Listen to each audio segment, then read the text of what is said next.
Praise the lord. ದೇವರ ನಾಮಕ್ಕೆ ಮಹಿಮೆ ಉಂಟಾಗಲಿ. ಈ ಬೆಳಗಿನ ಜಾವದಲ್ಲಿ ಪ್ರಿಯರೇ, ನಾವೊಂದು ವಾಕ್ಯ ಓದಿಕೊಳ್ಳೋಣ. ಯೋಹಾನ ಸುವಾರ್ತೆ 19ನೇ ಅಧ್ಯಾಯ, ಅದರಲ್ಲಿ 26, 27ನೇ ವಚನ ನಾವು ಓದುತ್ತೇವೆ. ಯೇಸು ತನ್ನ ತಾಯಿಯನ್ನು ಹತ್ತಿರದಲ್ಲಿ ನಿಂತಿದ್ದ ತನ್ನ ಪ್ರೀತಿಯ ಶಿಷ್ಯನನ್ನು ನೋಡಿ ತಾಯಿಗೆ, ಅಮ್ಮ, ಇಗೋ ನಿನ್ನ ಮಗ ಎಂದು ಹೇಳಿದನು. ಆ ಶಿಷ್ಯನಿಗೆ, ಇಗೋ ನಿನ್ನ ತಾಯಿ ಎಂದು ಹೇಳಿದನು. ದೇವರ ನಾಮಕ್ಕೆ ಮಹಿಮೆ ಉಂಟಾಗಲಿ. ದೇವಜನರೇ, ಯೇಸಪ್ಪ ಸಿಲುವೆ ಮೇಲೆ ಮಾತನಾಡಿದಂಥ ಮೂರನೆಯ ಮಾತು, ಮೊದಲನೇ ಮಾತು ನಾವು ನೋಡಿದ್ರಿ, ತಂದೆಯೇ ಇವರುಗಳನ್ನು ಕ್ಷಮಿಸು, ತಾವು ಏನು ಮಾಡುತ್ತಾರೆಂದು ಅರಿಯರು. ಎರಡನೇ ಮಾತು ನಾವು ನೋಡಿದ್ವಿ, ಇವತ್ತೇ ನೀನು ನನ್ನ ಸಂಗಡ ಪರದೇಶಿನಲ್ಲಿರುವೆ. ಮೂರನೆಯ ಮಾತನ್ನು ನಾವು ನೋಡುತ್ತೇವೆ, ಯೇಸು ತನ್ನ ತಾಯಿಯನ್ನು ಕುರಿತು ಮಾತನಾಡಿಕೊಂಡಿದ್ದಾರೆ. ಯೇಸು ಸಿಲುವೆ ಮೇಲೆ ನೋಡ್ರಿ, ಆ ಭಯಂಕರವಾದ ಆ ಒಂದು ರಕ್ತ ಹರಿತಾ ಇದೆ, ಗಾಯ, ಭಯಂಕರವಾದ ಬಿಸಿಲು, ಕೆಳಗಡೆ ಎಷ್ಟೋ ಜನ ಅಪಹಾಸ್ಯಗೈದು ಅವಮಾನಿಸಿ, ನಿಂದಿಸಿ, ದೂಷಿಸಿ ಯೇಸು ಸ್ವಾಮಿಗೆ ವಿರೋಧವಾಗಿ ಮಾತನಾಡಿಕೊಂಡಿದ್ದಾರೆ. ಇದು ಎಲ್ಲ ಭಯಂಕರವಾದ ಘಟನೆ ಆ ಸಿಲುವೆ ಕೆಳಗಡೆ ನಡೆಯೋ ಕಾರ್ಯಗಳು, ಸಿಲುವೆ ಮೇಲ್ಗಡೆ ಆತನ ಘೋರವಾಗಿ ಆ ಹಿಂಸೆಗಳನ್ನು, ಬಾಧೆಗಳನ್ನು ಅನುಭವಿಸಿಕೊಂಡಿರೋದನ್ನೆಲ್ಲ ನಾವು ನೋಡ್ತಾ ಇದ್ದೀವಿ. ಅಂಥ ಒಂದು ಪರಿಸ್ಥಿತಿಯಲ್ಲಿ ಯೇಸಪ್ಪ ಸಿಲುವೆ ಮೇಲೆ ಇರುವಾಗೆ ಅವರು ಕೆಳಗೆ ನೋಡ್ತಾರೆ.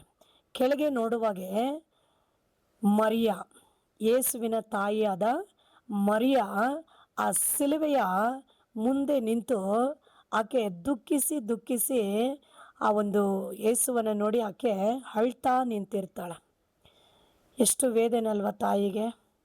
ಯೇಸು ಸ್ವಾಮಿ ಆಕೆ ಹೊಟ್ಟೆನಲ್ಲಿ ಹುಟ್ಟಿದ ದಿನದಿಂದಲೂ 33 ವರ್ಷಗಳ ಕಾಲವು ಯೇಸು ಸ್ವಾಮಿನ ಬೆಳೆಸಿ, ಹಾಡಿಸಿ, ತಿನ್ನಿಸಿ, ಮುದ್ದಾಡಿ, ಆತನನ್ನು ಸಾಕಿ, ಈ ರೀತಿಯಾಗಿ ಬೆಳೆಸಿದಂಥ ಆ ಮರಿಯಳಿಗೆ ಎಷ್ಟು ದುಃಖ ಇರಬೇಕಲ್ವ, ಎಷ್ಟು ನೋವು ಇರಬೇಕಲ್ವ, ಎಷ್ಟು ಬಾಧೆ ಯಾತನೆ ಇರಬೇಕಲ್ವ. ಆಮೆನ್, ಹಲ್ಲೆಲೂಯಾ, ದೇವರಿಗೆ ಮಹಿಮೆ ಉಂಟಾಗಲಿ. ಆ ಸಮಯದಲ್ಲಿ ತುಂಬನೇ ದುಃಖದಿಂದಲೂ ನೋವಿನಿಂದಲೂ ಅಳುತ್ತಾ ನಿಂತಿರುವಂಥ ಆ ಮರಿಯಾಳು, ಅಂದರೆ ಆ ಮರಿಯಮ್ಮನ ಯೇಸು ನೋಡ್ತಾ ಇದ್ದಾರೆ. ಮರಿಯಮ್ಮನ ಪಕ್ಕದಲ್ಲಿ ಯೇಸುವಿಗೆ ಪ್ರಿಯನಾಗಿರುವಂಥ ಆ ಶಿಷ್ಯನ ಯೇಸು ನೋಡ್ತಾರೆ. 12 ಮಂದಿ ಶಿಷ್ಯರಲ್ಲಿ ಅತಿ ಪ್ರಿಯವಾದ ಶಿಷ್ಯ ಯಾರಂದರೆ ಯೇಸುವಿಗೆ ಯೋಹಾನನು. ಆ ಯೋಹಾನು ಆ ಸಿಲುವೆ ಬಳಿಯಲ್ಲಿ ನಿಂತಿದ್ದಾನೆ. ಒಡನೆ ಯೇಸು ಏನು ಮಾಡ್ತಾರೆ, ಮರಿಯಳ ಹತ್ತಿರದಲ್ಲಿ ನಿಂತಿರುವಂಥ ಆ ಶಿಷ್ಯನ ನೋಡಿ ಯೇಸು ಹೇಳ್ತಾರೆ ಶಿಷ್ಯನಿಗೆ, ಇಗೋ ನಿನ್ನ ತಾಯಿ. ಮರಿಯಳನ್ನ ನೋಡಿ ಯೇಸು ಹೇಳ್ತಾರೆ, ಇಗೋ ನಿನ್ನ ಮಗನು. ಇಗೋ ನಿನ್ನ ಮಗನೆಂದು ಮರಿಯಳಿಗೆ ಯೇಸು ಹೇಳ್ತಾರೆ. ಆ ಯೋಹಾನಿಗೆ ಯೇಸು ಹೇಳ್ತಾರೆ, ಇಗೋ ನಿನ್ನ ತಾಯಿ. ಹಲ್ಲೆಲೂಯಾ. ಅಂದು ಮೊದಲುಗೊಂಡು ಆ ಶಿಷ್ಯನು ಮರಿಯಳನ್ನ ತನ್ನ ಸಂಗಡನೆ ತನ್ನ ಕುಟುಂಬದಲ್ಲಿ ಇರಿಸಿಕೊಂಡನೆಂದು ನಾವು ನೋಡುತ್ತೇವೆ. ದೇವ ಮಕ್ಕಳೇ, ಸಿಲುವೆ ಮೇಲಿರುವಂಥ ಸಮಯದಲ್ಲಿ ಯೇಸು ಸ್ವಾಮಿ ಈಗ ಆತನು ಮರಣ ಹೊಂದಿ ಉಣಲ್ಪಟ್ಟು ಜೀವದಿಂದೆದ್ದು ಪರಲೋಕಕ್ಕೆ ಹೋಗ್ತಾನೆ. ಆದರೆ 33 ವರ್ಷಗಳ ಕಾಲ, 33 ವರ್ಷಗಳ ಕಾಲವು ಹುಟ್ಟಿ ಬೆಳೆದು ಹಾಡಿ ನಲಿದಾಡಿಸಿ ಸಾಕಿ ಬೆಳೆಸಿರುವಂಥ ತಾಯಿನ ಆತನು ನೋಡ್ರಿ ಆತನು ಮರ್ತಿಲ್ಲ.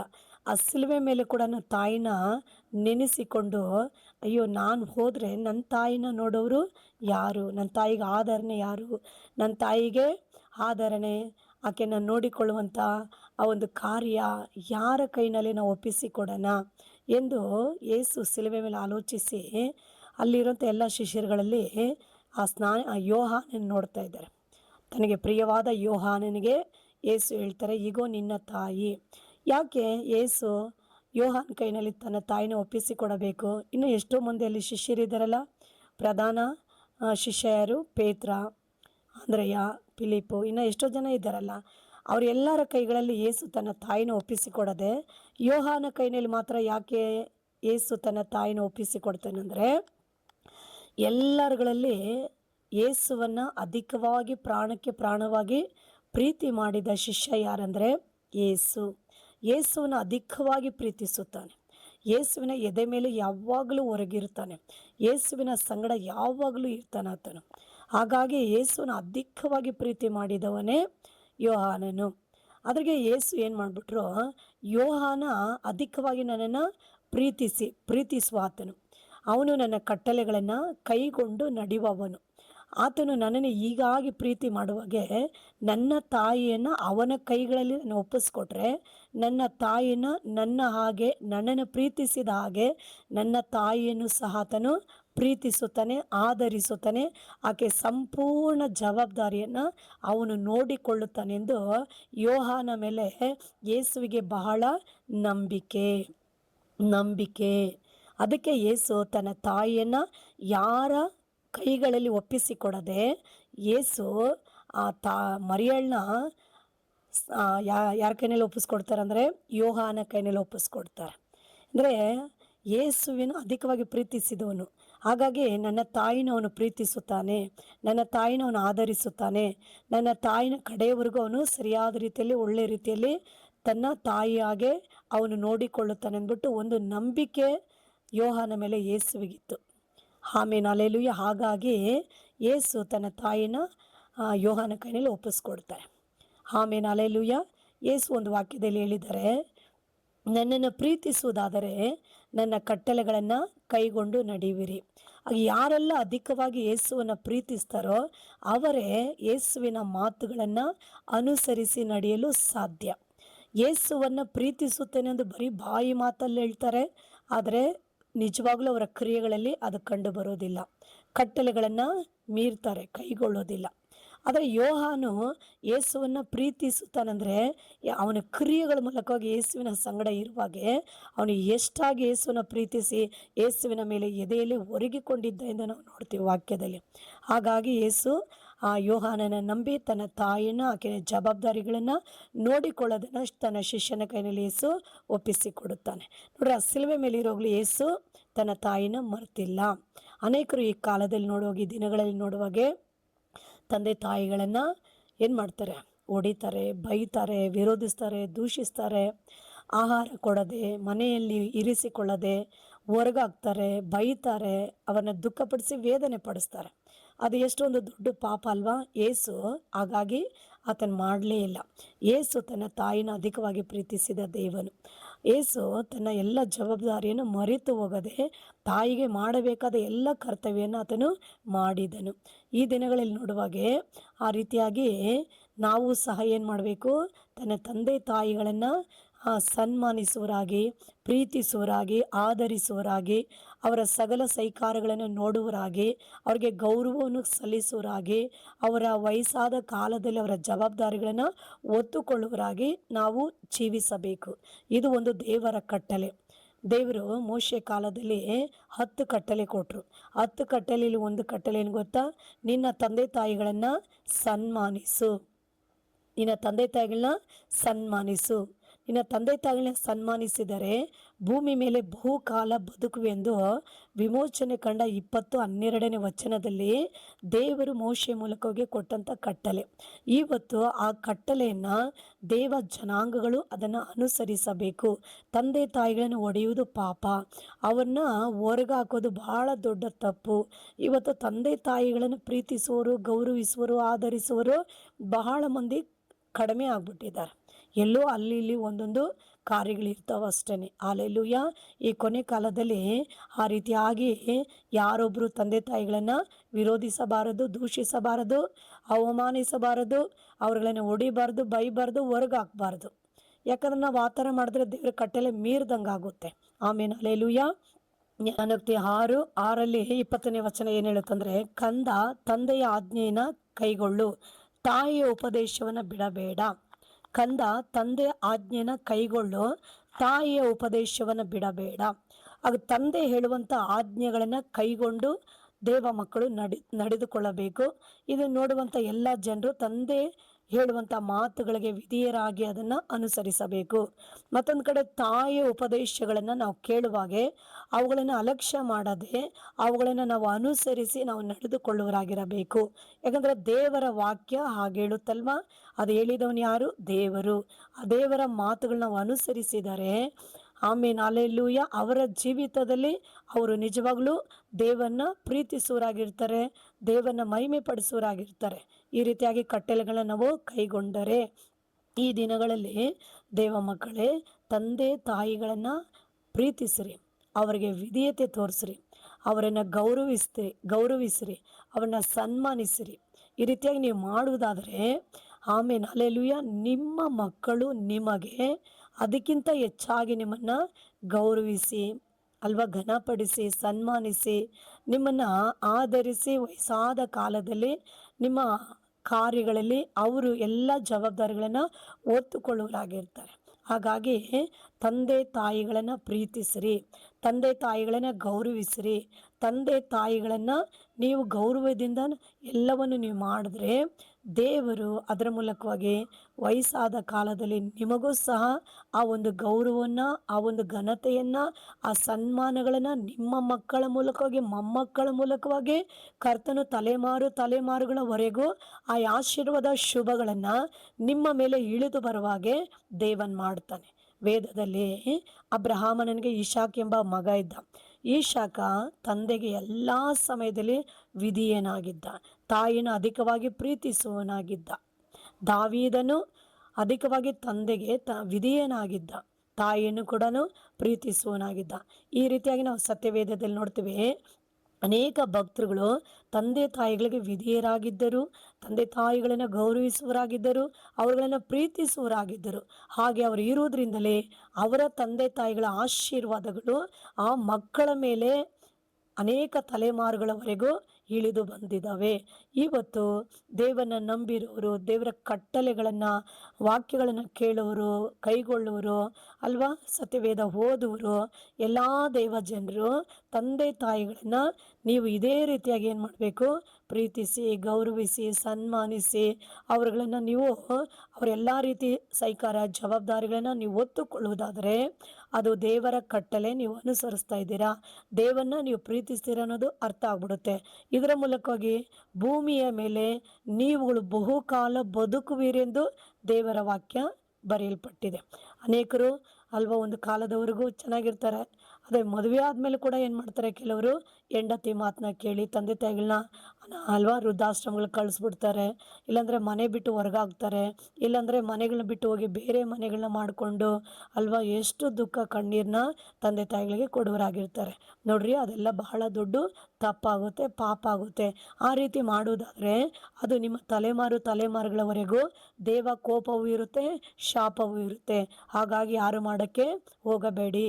ಯೇಸು ಸಿಲುವೆ ಮೇಲೆ ತನ್ನ ತಾಯಿಯನ್ನು ಅದನ್ನು ಮರೆತು ಹೋಗದೆ ಆ ತಾಯಿಯನ್ನು ನೋಡಿಕೊಳ್ಳೋಕ್ಕೆ ಒಬ್ಬ ಒಳ್ಳೆ ಪ್ರೀತಿ ಉಳ್ಳ ಶಿಷ್ಯ ಯಾರು? ಯೋಹಾನ ಕರದಲ್ಲಿ ತಾಯಿನ ಒಪ್ಪಿಸಿಕೊಟ್ಟನು. ಆಮೇಲೆ ಹಲ್ಲೆಲೂಯಾ, ಯೇಸು ಸಣ್ಣ ವಯಸ್ಸಿಂದ ಆತನ ತಾಯಿ ಒಟ್ಟಿಗೆ ಬೆಳೀತಾ ಇರೋಗೆ ತಾಯಿ ಎಲ್ಲ ಮಾತಿಗೂ ವಿಧೇಯನಾಗಿದ್ದ, ತಾಯಿನ ಅಧಿಕವಾಗಿ ಪ್ರೀತಿಸಿದ, ತಾಯಿನ ಅಧಿಕವಾಗಿ ಸನ್ಮಾನಿಸುವನಾಗಿ ಯೇಸು ಸ್ವಾಮಿ ಸಹ ಹಾಗೆ ಬೆಳೆದು ಬಂದರು. ಆದರೆ ಯೇಸು ತನ್ನ ತಾಯಿನ ಬಿಟ್ಟು ಪರಲೋಕಕ್ಕೆ ಹೋಗುವಂಥ ಆ ದಿನಗಳು ಬಂದಾಗ ಸಹ ತಾಯಿನ ಮರೆತು ಬಿಟ್ಟು ಹಾಗೆ ಹೋಗಲಿಲ್ಲ. ಆ ತಾಯಿನ ತನ್ನ ಪ್ರೀತಿಯ ಶಿಷ್ಯನ ಕರಗಳಲ್ಲಿ ಒಪ್ಪಿಸಿಕೊಟ್ಟನು. ನೋಡ್ರಿ, ಎಂಥ ಒಂದು ಒಳ್ಳೆ ಹೃದಯ, ಮನಸ್ಸು, ಒಳ್ಳೆ ಗುಣ, ಸ್ವಭಾವ ಯೇಸು ಸ್ವಾಮಿಗಿದೆ ನೋಡ್ರಿ. ಆಮೇಲೆ ಹಲ್ಲೆಲೂಯಾ. ಇದನ್ನು ಕೇಳಿಕೊಂಡಿರುವಂಥ ಎಲ್ಲ ಮಗನೇ ಮಗಳೇ, ನೀವು ನಿಮ್ಮ ತಂದೆ ತಾಯಿಗಳ ಮಾತನ್ನು ಕೇಳ್ರಿ, ಅವ್ರುಗಳನ್ನು ಪ್ರೀತಿಸ್ರಿ, ಅವ್ರಿಗೆ ಅಧೀನರಾಗಿರ್ರಿ, ಅವ್ರನ್ನ ಹೊಡಿಬೇಡ್ರಿ, ಅವ್ರನ್ನ ಬೈಬೇಡ್ರಿ, ಅವ್ರನ್ನ ವಿರೋಧಿಸ್ಬೇಡ್ರಿ, ಅವ್ರನ್ನ ಬಿಟ್ಟು ಹೋಗ್ಬೇಡ್ರಿ. ಅವರು ವಯಸ್ಸಾದ ಕಾಲಕ್ಕೂ ನೀವು ಅವ್ರ ಜವಾಬ್ದಾರಿಗಳನ್ನ ಹೊತ್ಕೊಂಡು ಅವ್ರುಗಳನ್ನು ನೀವು ಒಳ್ಳೆ ರೀತಿಯಾಗಿ ನೋಡಿಕೊಂಡ್ರೆ ನಿಮಗೂ ಒಳ್ಳೆ ಆಶೀರ್ವಾದ ಇರುತ್ತೆ, ಒಳ್ಳೆ ಸಮಾಧಾನ ಇರುತ್ತೆ.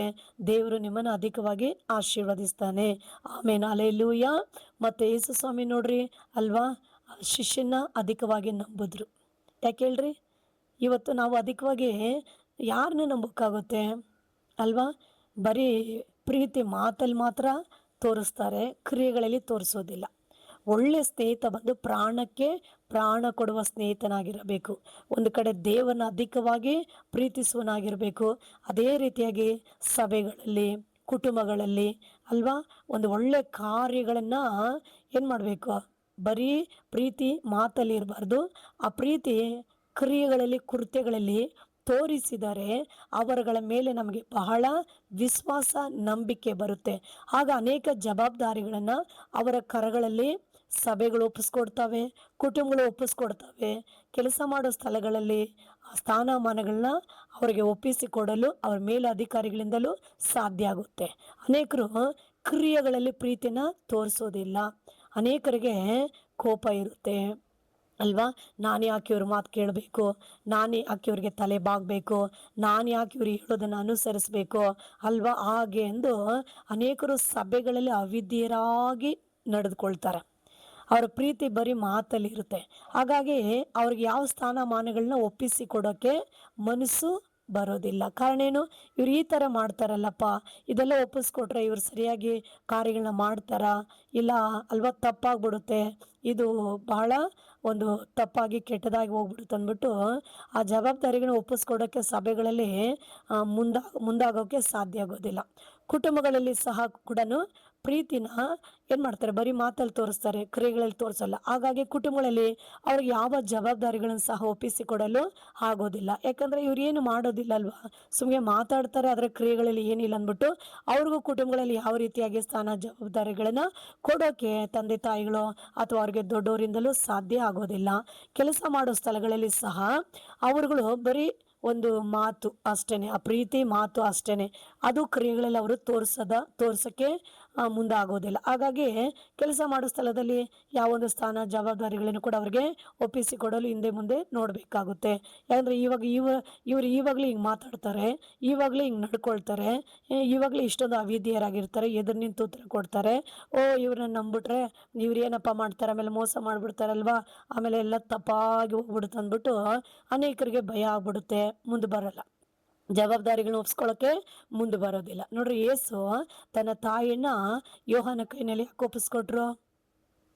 ಯೋಹಾನ ಕೈಯಲ್ಲಿ ಯಾಕೆ ಒಪ್ಪಿಸ್ಕೊಟ್ರು ಅಂದರೆ, ಯೋಹಾನ ಯೇಸುವಿನ ಎದೆಯ ಮೇಲೆ ಯಾವಾಗಲೂ ಹೊರಗಿದ್ದವನು, ಅಂದ್ರೆ ಅಧಿಕವಾಗಿ ಪ್ರಾಣಕ್ಕೆ ಪ್ರಾಣವಾಗಿ ಯೇಸುವನ ಪ್ರೀತಿಸಿದವನು, ಕೊನೆಯವರೆಗೂ ಆ ಸಿಲುಬೆಯ ಹತ್ತಿರದಲ್ಲೇ ನಿಂತವನು. ಹಾಗಾಗಿ ಅಧಿಕವಾಗಿ ಪ್ರೀತಿ ಆ ಕ್ರಿಯೆಗಳಲ್ಲಿ ಮಾಡಿ ತೋರಿಸಿದರೆ ಅವರ ಮೇಲೆ ಪೂರ್ಣವಾದ ನಂಬಿಕೆ ಬಂದ್ಬಿಡುತ್ತೆ, ಪೂರ್ಣವಾದ ಒಂದು ಭರವಸೆ ವಿಶ್ವಾಸ ಬಂದ್ಬಿಡುತ್ತೆ.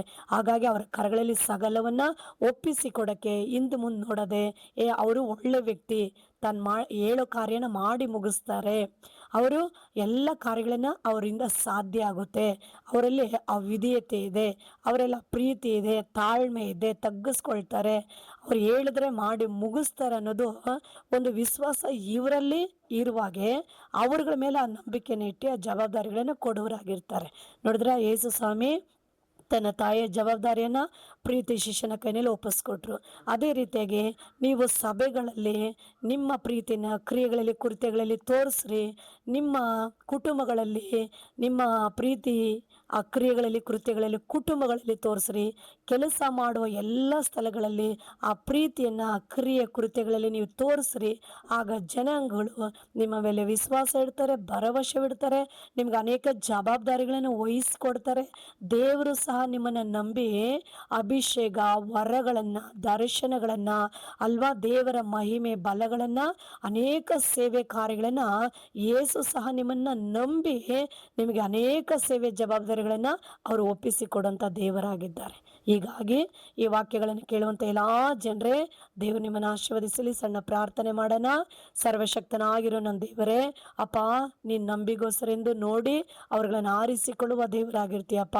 ಹೌದು ಸ್ವಾಮಿ, ಯೋಹಾನ ನಂಬಿಗೋಸ್ಕರನಾಗಿ ಅಧಿಕವಾಗಿ ನಿನ್ನನ್ನು ಪ್ರೀತಿಸಿ ನಿನ್ನ ಎದೆ ಮೇಲೆ ಹೊರಗಿದಂಥ ಶಿಷ್ಯನ ಕೈಗಳಲ್ಲಿ ಅಪ್ಪ ನಿನ್ನ ತಾಯಾದ ಮರಿಯಳನ್ನ ಒಪ್ಪಿಸಿಕೊಟ್ಟೆ ಸ್ವಾಮಿ. ಅದೇ ರೀತಿಯಾಗಿ ಅಪ್ಪ ಈ ದಿನಗಳಲ್ಲಿ ಸಭೆಗಳಲ್ಲಿ ಅಪ್ಪ ಪ್ರೀತಿ ಕ್ರಿಯೆಗಳಲ್ಲಿ ಮಾಡುವರಾಗಿ, ವಿಶ್ವಾಸ ನಂಬಿಕೆ ಉಳ್ಳವರಾಗಿರ್ಬೇಕಪ್ಪ. ಕುಟುಂಬಗಳಲ್ಲಿ, ಕೆಲಸ ಮಾಡೋ ಜಾಗಗಳಲ್ಲಿ ಸ್ವಾಮಿ, ಈ ರೀತಿಯಾಗಿ ಎಲ್ಲ ದೇವ ಜನಾಂಗಗಳು ಹಾಗೆ ನಡೆದುಕೊಳ್ಳುವಾಗೆ ನೀನು ಅವರುಗಳನ್ನು ನಂಬಿ ಅವರುಗಳಿಗೆ ಕೊಡಬೇಕಾದ ಬಲ, ಅಭಿಷೇಕ, ವರ, ದರ್ಶನ, ಸೇವೆಗಳನ್ನೆಲ್ಲ ಕೊಡಲು ಶಕ್ತನಾಗಿರುವ ನೀನು ದೇವನಾಗಿದೆಯಪ್ಪ. ಸಮಾಜದಲ್ಲಿ, ಜನಾಂಗಗಳ ಮಧ್ಯದಲ್ಲಿ, ಕೆಲಸ ಮಾಡೋ ಸ್ಥಳಗಳಲ್ಲಿ ಅವರಿಗೆ ಅನೇಕ ಸ್ಥಾನಮಾನಗಳನ್ನ ದೇವರೇ ನೀನು ಒಪ್ಪಿಸಿಕೊಡಲು ಸರ್ವಶಕ್ತಿಯುಳ್ಳ ದೇವರು ನೀನಾಗಿದೆ ಸ್ವಾಮಿ. ಈ ವಾಕ್ಯವನ್ನು ಕೇಳುವಂತ ಎಲ್ಲಾ ಜನಗಳನ್ನು ಆಶೀರ್ವದಿಸ್ರಿ. ಅವರುಗಳ ಮೇಲೆ ನಿನ್ನ ಹಸ್ತವನ್ನು ಇಟ್ಟು ಅಂತ ಗುಣ, ಜ್ಞಾನ, ಅಂತ ಒಂದು ಅಪ್ಪ ಸ್ವಭಾವಗಳು ಗುಣವುಳ್ಳವರಾಗಿ ಎಲ್ಲರೂ ನಡ್ಕೊಳ್ಳೋಕ್ಕೆ ನೀನು ಸಹಾಯ ಮಾಡಬೇಕಾಗಿ ಪ್ರಾರ್ಥನೆ ಮಾಡ್ತೀನಿ. ಏಸಪ್ಪ, ಎಲ್ಲಾರನ್ನ ಆಶೀರ್ವದಿಸ್ರಿ. ಕೇಳಿರಂಥ ಮಕ್ಕಳು ತಂದೆ ತಾಯಿಗಳನ್ನ ಪ್ರೀತಿಸಿ ಗೌರವಿಸಿ ನಡೆದುಕೊಳ್ಳಲಿ. ಎಲ್ಲ ಕಾರ್ಯಗಳಲ್ಲಿ ಜವಾಬ್ದಾರಿಯಿಂದ ಜೀವಿಸುವಂಥ ಮಕ್ಕಳಾಗಿರಲಿ ಸ್ವಾಮಿ. ಪ್ರಾರ್ಥನೆ ಕೇಳಾಗೆ ಮಾಡಿದ್ಗಾಯ್ ಸ್ತೋತ್ರ. ಯೇಸು ನಾಮದಲ್ಲಿ ತಂದೆ, ಆಮೇನ್. ಇದನ್ನು ಕೇಳಿಕೊಂಡಿರಂಥ ಎಲ್ಲ ಪ್ರಿಯರೇ, ದೇವರು ನಿಮ್ಮನ್ನು ಆಶೀರ್ವದಿಸಲಿ. ಲೈಕ್ ಮಾಡಿ, ಶೇರ್ ಮಾಡಿ. God bless you. ಆಮೇನ್.